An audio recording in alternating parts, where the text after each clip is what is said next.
श्री गणेशाय नमः। जय श्रीमन्नारायण, जय आदिशक्ति माता। दोस्तों, बैसाख मास महात्म्य कथा अध्याय 13 तक श्रवण कर चुके हैं। आज आइए बैसाख मास महात्म्य कथा अध्याय 14 को श्रवण करते हैं। दोस्तों, पद्म पुराण में बैसाख मास की कथा। पद्म पुराण में बैसाख मास की महिमा और उसके धार्मिक महत्व को दर्शाने के लिए एक प्रसिद्ध कथा सुना रहे हैं, जिसमें एक ब्राह्मण के माध्यम से इस मास के पुण्य का वर्णन किया गया है। दोस्तों, कथा बहुत पहले समय एक ब्राह्मण था जो परम ईश्वर के प्रति अपनी भक्ति और पूजा में तल्लीन रहता था। वह ब्राह्मण हर रोज पूजा करता था, लेकिन उसका जीवन आर्थिक कठिनाइयों और शारीरिक कष्टों से घिरा हुआ था। एक दिन उसने सोचा कि कहीं ना कहीं मुझे अपने पापों का प्रायश्चित करना होगा, तभी मेरी समस्याएं समाप्त होगी और जीवन में सुख शांति आएगी। वह ब्राह्मण एक दिन एक गुरु के पास गया और उसने अपनी समस्याओं का समाधान पूछा। गुरु ने उसे बताया कि बैसाख मास में विशेष रूप से पूजा और व्रत करना ही पुण्यकारी होता है।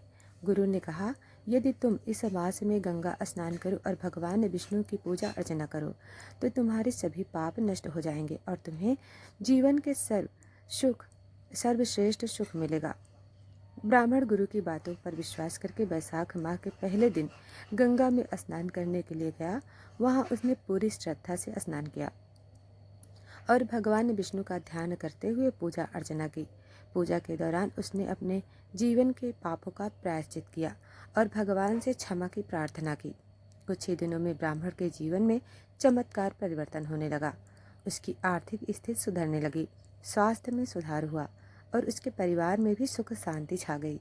उसका जीवन अब समृद्धि और खुशहाल था। वह समझ गया था कि बैसाख मास का व्रत और भगवान विष्णु की पूजा में विशेष शक्ति है, जो जीवन में सुख, समृद्धि और शांति के कारण बनती है।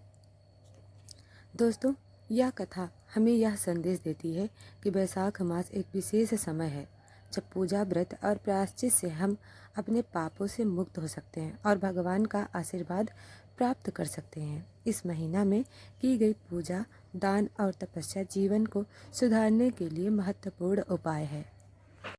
दोस्तों, पद्म पुराण में एक बैसाख मास की एक और प्रसिद्ध कहानी है। यह कथा एक अन्य ब्राह्मण की है जो अपने जीवन में विषाद और दुखों से घिरा हुआ था और किस प्रकार उसने बैसाख मास के व्रत से अपनी स्थिति को सुधारा, इसे पद्म पुराण में वर्णित किया गया है। दोस्तों, बहुत समय पहले एक ब्राह्मण और परिवार अपने एक छोटे से गांव में रहता था। वह बहुत ही धार्मिक और सत्यवादी था, लेकिन उसकी आर्थिक स्थिति बहुत दयनीय थी। उसे हर समय अपनी आजीविका के लिए संघर्ष करना पड़ता था। उसका जीवन दुखों से भरा था। उसने सोचा कि उसकी कठिनाइयां खत्म नहीं होगी। एक दिन वह बहुत दुखी होकर मंदिर में भगवान के दर्शन के लिए गया और भगवान से प्रार्थना करने लगा। उसने कहा, हे भगवान, मैं सदैव आपके आदेशों का पालन करता हूँ, परंतु क्यों मेरे जीवन में इतनी कठिनाइयाँ हैं? कृपया मुझे मार्गदर्शन दें। भगवान ने उसकी प्रार्थना सुनी और स्वप्न में उसे दर्शन दिए और कहा, हे ब्राह्मण, तुमने जीवन में कई पुण्य कर्म किए हैं, लेकिन तुम अब तक बैसाख मास के व्रत को पूरी श्रद्धा से नहीं किया है। बैसाख मास में जो व्यक्ति पूजा करता है उसके सारे पाप नष्ट हो जाते हैं, उसका जीवन सुखमय हो जाता है। ब्राह्मण ने भगवान के निर्देश को ध्यान से सुना और अगले ही दिन से बैसाख मास का व्रत शुरू कर दिया। उसने इस व्रत में न केवल उपवासी रहकर भगवान विष्णु की पूजा की, बल्कि उसने गरीबों को भोजन भी वितरण किया, ब्राह्मणों को दान दिया और पूरे महीने भगवान की भक्ति में लीन रहा। बैसाख मास समाप्त होने के बाद ब्राह्मण का जीवन चमत्कार रूप से बदल गया। उसकी आर्थिक स्थिति में सुधार हुआ। उसके घर परिवार में सुख शांति आ गई। परिवार में भी खुशियां लौट आई। उसका जीवन अब भगवान की कृपा से समृद्ध और खुशहाल हो गया। दोस्तों, यह कथा हमें सिखाती है बैसाख मास का व्रत, भगवान विष्णु की पूजा जीवन में समृद्धि, सुख, शांति लाती है और भगवान के प्रति श्रद्धा, पूजा और दान से हमारे सारे पाप नष्ट हो जाते हैं और जीवन में सुख, शांति और आशीर्वाद की प्राप्ति होती है। इस मास में की गई भक्ति और पुण्य कार्य हमें जीवन में सुखी और संपन्न बना सकते हैं। दोस्तों, नैमिषारण्य में श्री सूत जी में एकत्र ऋषियों ने कहते हैं, हे मुनियों, अब मैं तुमसे एक अद्भुत कथा कहता हूँ कि महर्षि वेद व्यास ने स्वयं मुझे बताई थी। यह कथा उन पुण्यात्माओं की है जिन्होंने बैसाख मास का धर्म का पालन कर मोक्ष पाया है। एक नगर में एक सुंदर वेश्या थी जिसका नाम पिंगला था। वह बन के लोभ में ग्राहकों को आकर्षित करती और पुण्य से दूर एक भोगमयी जीवन जीती थी, लेकिन उसकी अंतर आत्मा कहीं न कहीं अशांत रहती थी। एक रात्रि की घटना है। एक रात्रि पिंगला ने एक सुंदर युवक की प्रतीक्षा की जो उससे मिलने का वादा करके नहीं आया। वह सारी रात जागी और भीतर ही भीतर व्यथित होती रही। उस रात उसने आत्मचिंतन किया और सोचा, जिस शरीर को मैं सौंदर्य का माध्यम समझती थी वह तो नश्वर है। ये सुख, ये धन क्षणिक मात्र है। मेरा जीवन तो व्यर्थ हो गया।